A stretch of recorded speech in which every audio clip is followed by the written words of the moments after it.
নবী সাল্লাল্লাহু আলাইহি ওয়াসাল্লাম আরো বললেন, ও আমার সাহাবীরা, ওরে আমার সাহাবীরা, তোমরা শোনো, মনে করো তোমাদের বাড়ির পাশ দিয়ে একটা নদী কিংবা নালা কিংবা কোন পুকুর চলে গেছে। ওই গর্তে, ওই নালাতে যদি কোনো মানুষ প্রতিদিন 5 বার করে গোসল করে, 5 বার করে গোসল করে, তাহলে তার শরীরে কি কোনো ময়লা থাকতে পারে নাকি?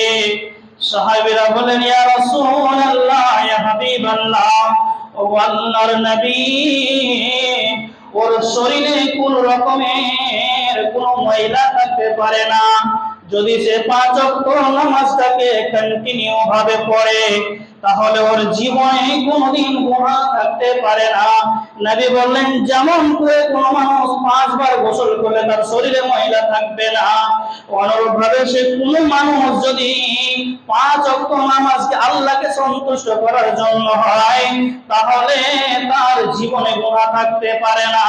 ওই জন্য আল্লাহ রাব্বুল আলামিন কোরআনের ভিতরে বলছেন, ওয়াকিমুস সালাত, তোমরা সালাত আদায় করো, ইন্নাস সালাতা তানহা আনিল ফাহশাই ওয়াল মুনকার। কেন সালাত পড়বে, কেন নামাজ পড়বে? আল্লাহ রাব্বুল আলামিন সালাত আদায় করতে বললেন, নামাজ পড়তে বললেন। এবার আমরা আল্লাহকে বলছি, আল্লাহ নামাজ কেন পড়ব, নামাজ পড়ে কি হবে মাবুদ তুমি বলে দাও।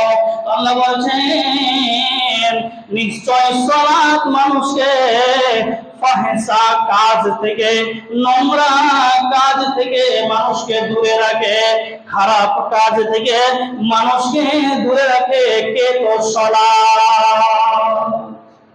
নামাজ মানুষকে খারাপ কাজ থেকে দূরে রাখবে। যদি কোনো মানুষ নামাজ পড়ে আল্লাহকে সন্তুষ্ট করার জন্য, তাহলে আমরা আল্লাহকে সন্তুষ্ট করার জন্য সবাই নামাজ পড়ি, আশা করি।